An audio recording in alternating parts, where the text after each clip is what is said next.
The Klimts in the Belvedere were reunited with the one Dr. Führer had sold to another gallery, and the one he kept for himself. The Allies took all 5 to Munich to be catalogued.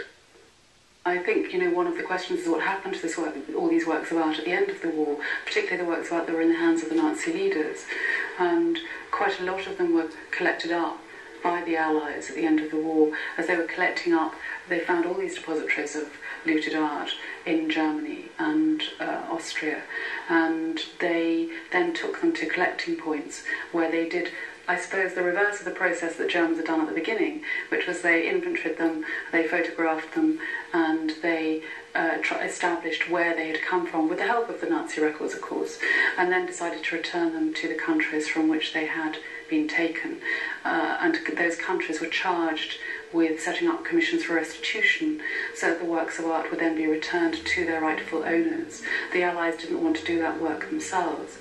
In the case of the Goering collection, when they didn't know where they came from, they were subsequently given to German museums to hold, and today there are over 100 paintings from the Goering collection whose rightful owners have not been established yet. This policy of returning the stolen art back to its country of origin meant all of Ferdinand's Klimts were sent back to the Belvedere, to the very people who had bought 3 of them from the Nazis in the first place. In 1938, the Bloch-Bauers had owned 2 huge factories, mansions in Vienna, a castle in Czechoslovakia. They had 69 major works of art. By the end of the Nazi period, they had nothing. Ferdinand lived out the final years of his life in Switzerland. He never saw his precious paintings again. He died in 1946. Some years later, Maria and her husband settled in the United States with the little money they had left. Maria started making clothes in her small Los Angeles apartment. As the years went by, she saw the Klimt paintings escalate in value as they became world icons. In the United States during the 70s, Klimt paintings enjoyed a resurgence as dorm posters. They were, the kiss and the portrait of Adela Bloch-Bauer were hung in American college dorms, alongside posters of Che Guevara or Jimi Hendrix or whatever. Somehow he came into vogue, into American pop culture, so that painting was recognizable to many Americans. While the Klimts were worth millions, Maria was still trying to make ends meet, selling clothes. But her battle would soon begin to reclaim the family treasure. For 50 years, Maria Altman never gave up hope that one day her family would get back the rare and valuable Klimt paintings stolen by the Nazis. It seemed like she had little chance, but something happened in New York which turned the art establishment on its head. In 1998, the Museum of Modern Art borrowed some works of Egon Schiele from an Austrian gallery. Schiele's heirs claimed the paintings had been looted by the Nazis. After the exhibition, the Schiele works were impounded by the U.S. courts. The Schiele case in New York also raised the profile of this whole issue. It raised also the whole question of museums and what the role of museums had been and what the role of museums was today in this whole process. Many museums in Western Europe and America, places that weren't occupied, Australia and so on, did acquire, unknowingly, usually unknowingly, looted works of art.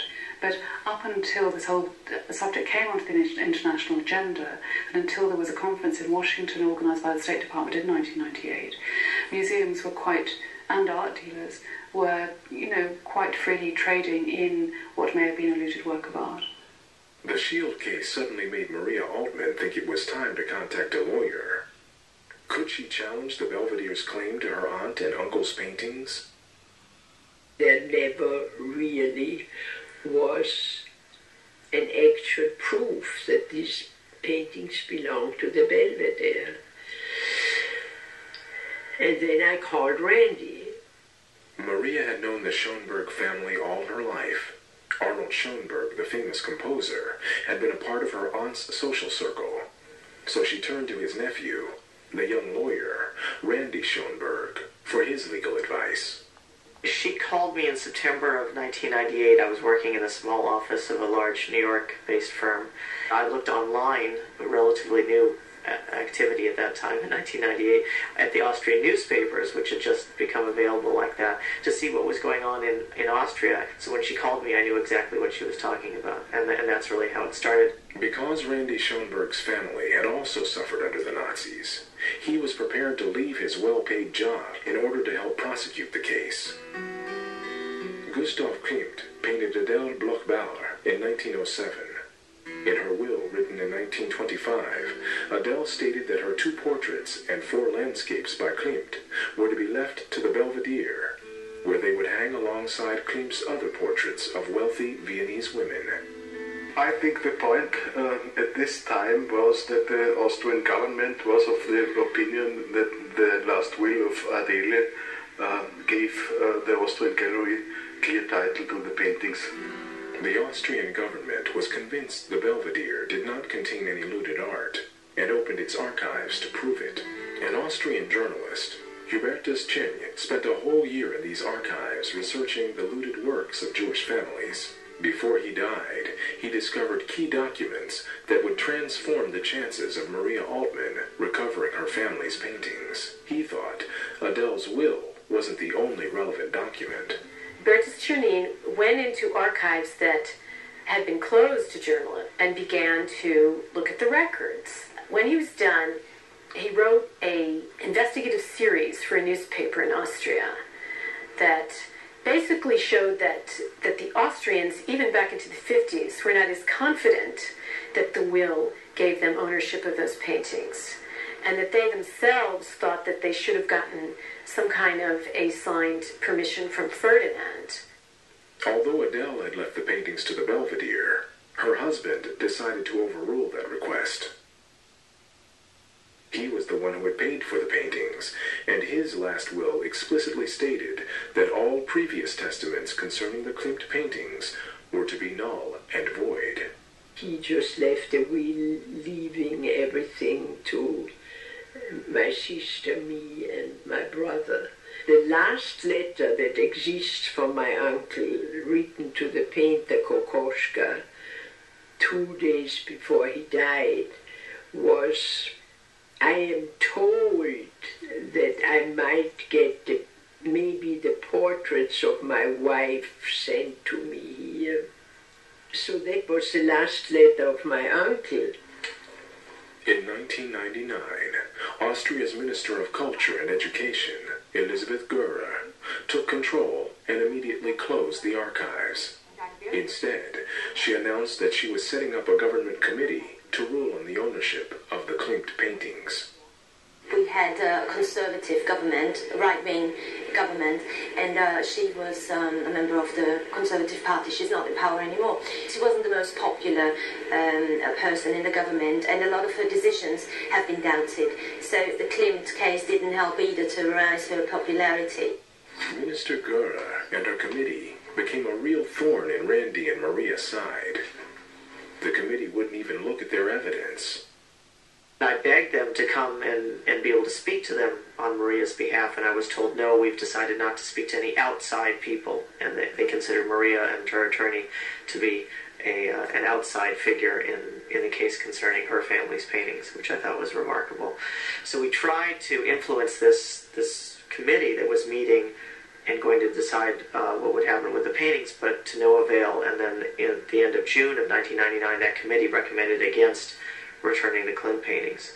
They were hoping I'd die. I mean, I was old enough that they felt, and then it's finished. But I didn't do them that favor.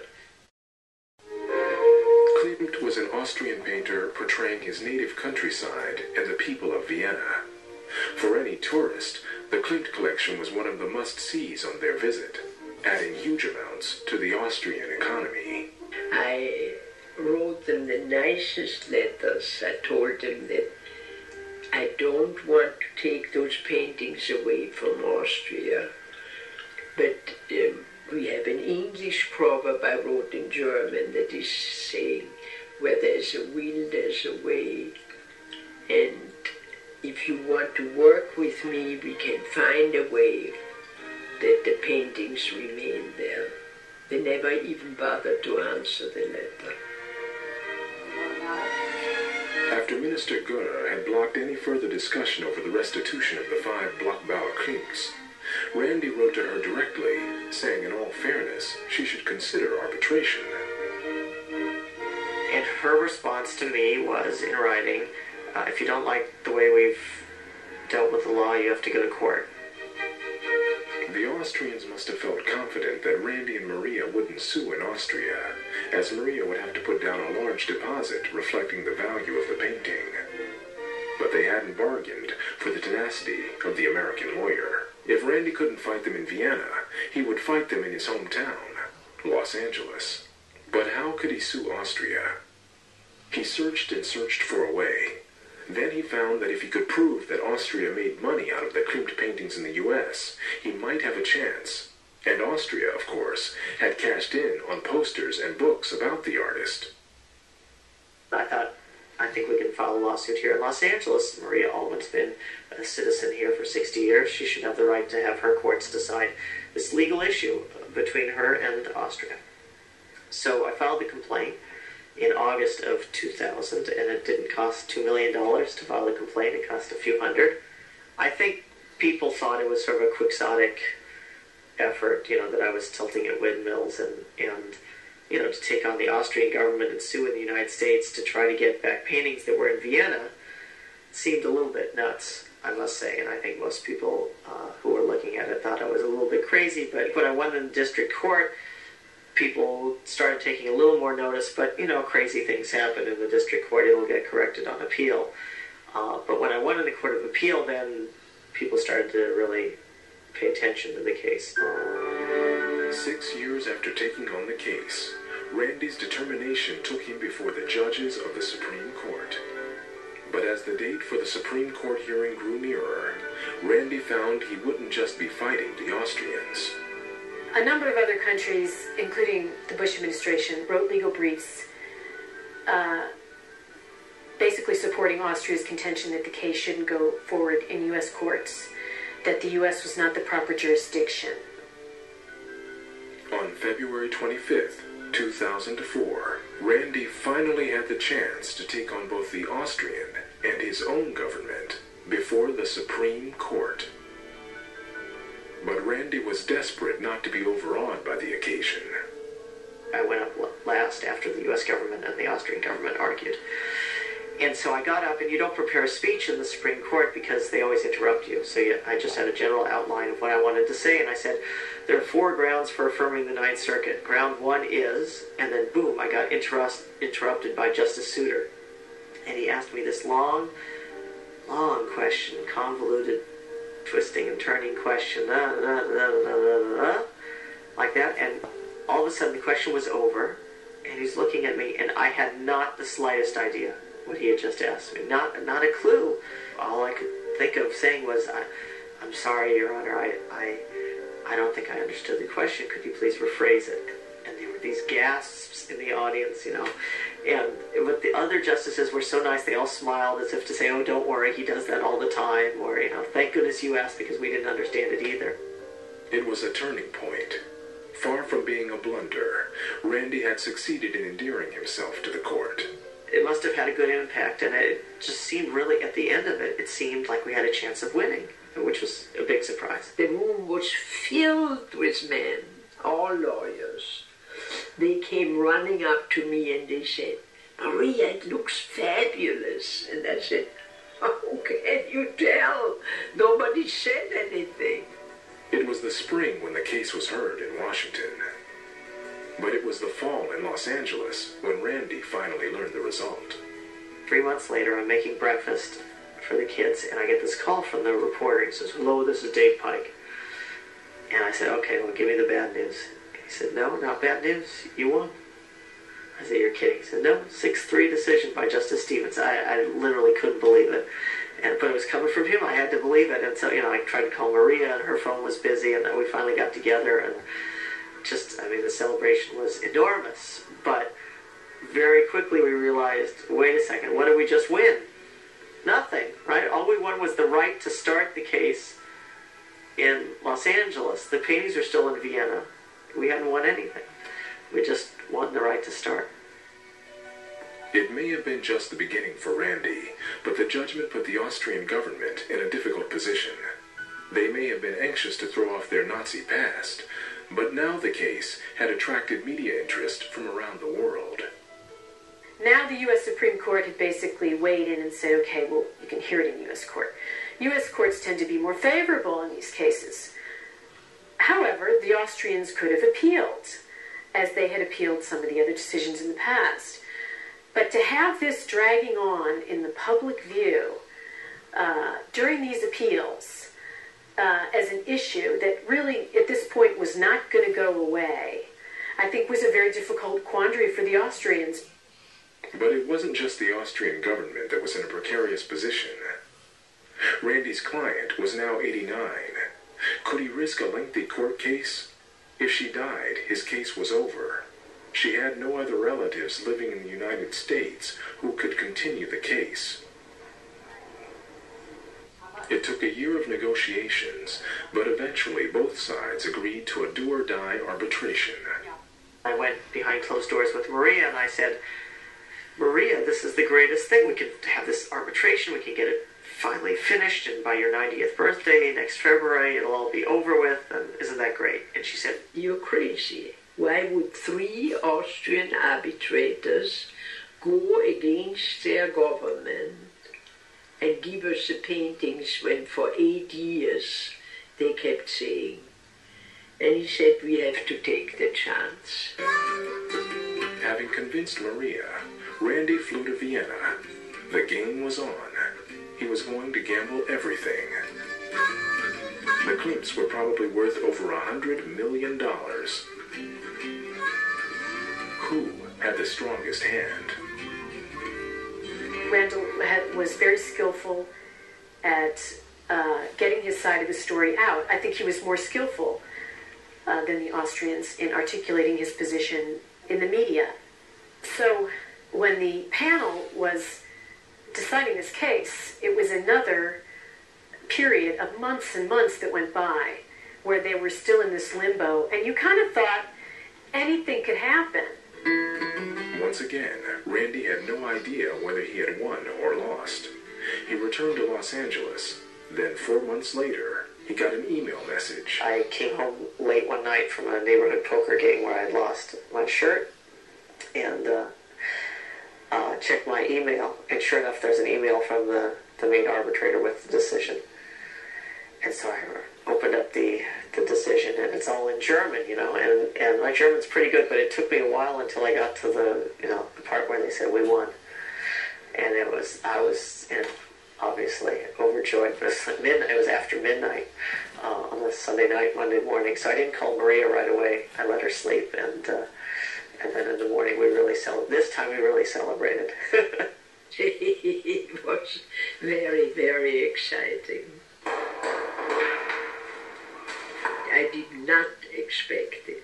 I was hoping, but because I couldn't imagine, and I still think it is incredibly just that these 3 Austrian judges unanimously vote for something which their government was so totally against.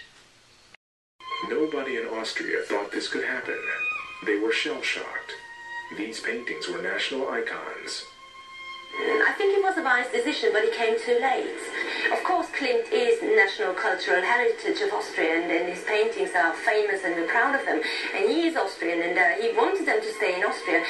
So Austria needed to find a solution, a diplomatic solution, and they knew they're going to be watched internationally on how they will handle this case. It could have been done smarter. It's done now, but it could have been done smarter, and the damage could have been less. I think you cannot take a better example for the style of Klimt than to compare the Adele Bloch-Bauer 1 with Adele Bloch-Bauer 2.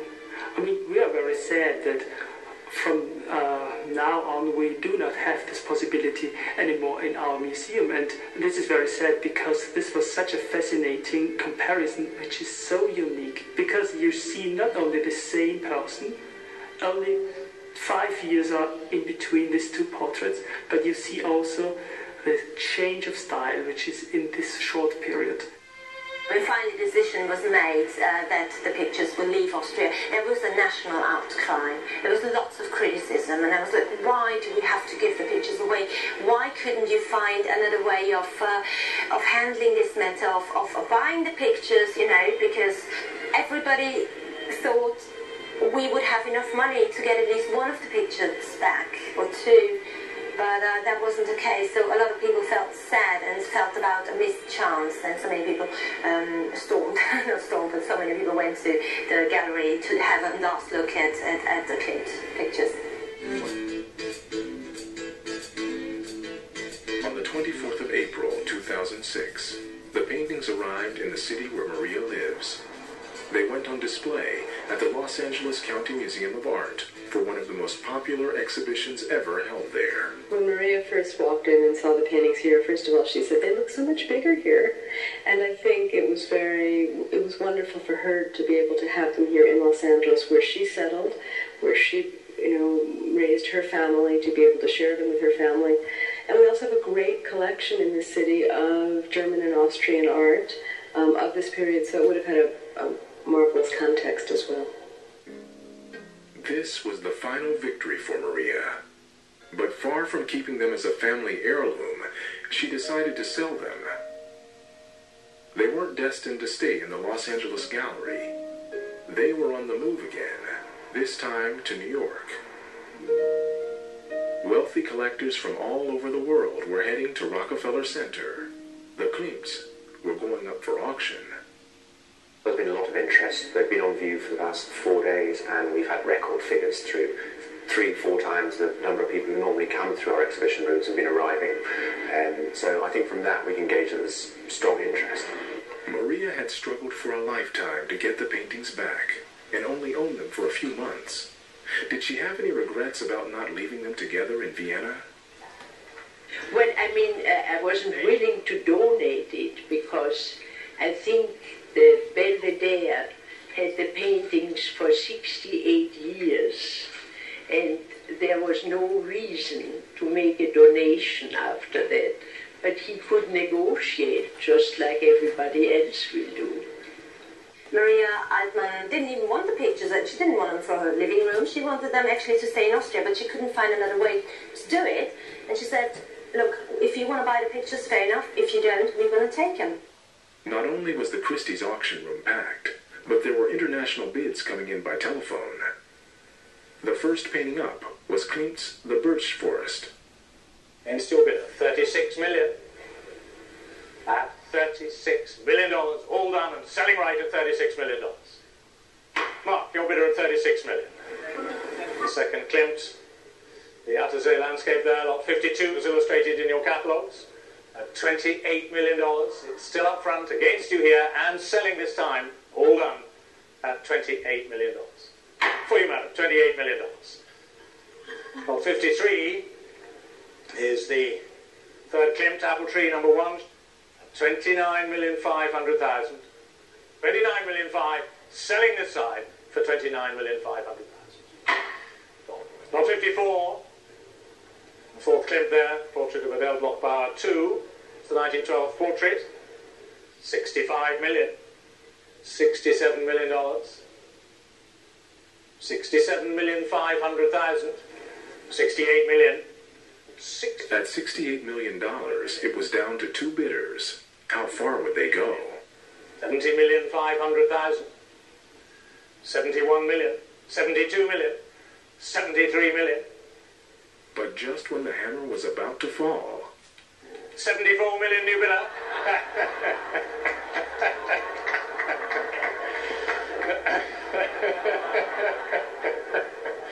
That's $74 million. New bidder at $74 million. $75 million. $76 million. $77 million. $77,500,000. $78 million. $78,500,000.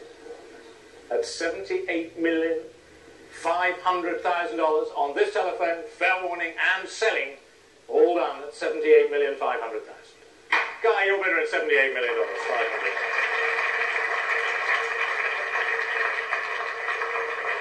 The three Klimts had raised a staggering $172 million. Where they are now is a mystery. Christie's is not saying who the buyers are. But where was the most famous painting of all? The gold portrait of Adele. This painting was meant to be auctioned with the others, but it never came up for sale. It had been sold 3 months earlier for a record-breaking $135 million to Ronald Lauder, the head of the perfume empire. When Ronald Lauder was in Vienna and he saw that painting, he said he never forgot it. Of course, he'd already seen reproductions of it before. And I think that Lauder's reaction was similar to everyone's reaction, including my own, which was when I saw a picture of the painting that was under discussion, my first reaction was, oh, that painting. And I think everyone has pretty much the same reaction. Lauder himself put it this way. As a 14-year-old boy, he had walked across to the Belvedere one morning. Nothing prepared me for how it looked. It was something that symbolizes so many things to me. It was just me, traveling without my parents. It symbolizes that moment of my growing up. Perhaps the greatest irony of this art heist is this. The paintings Hitler and Goering took from the Bloch-Bauer's collection and considered so valuable faded into obscurity. The ones the Nazis viewed as insignificant and simply sold off became the major treasures of the 20th century, and Adele Bloch-Bauer's image came to be known all over the world. Spend a week at the movies.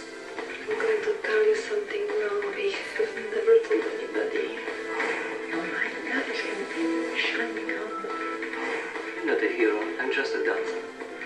I'm going to be a screenwriter, like you. Movie beginning Sunday on Ovation.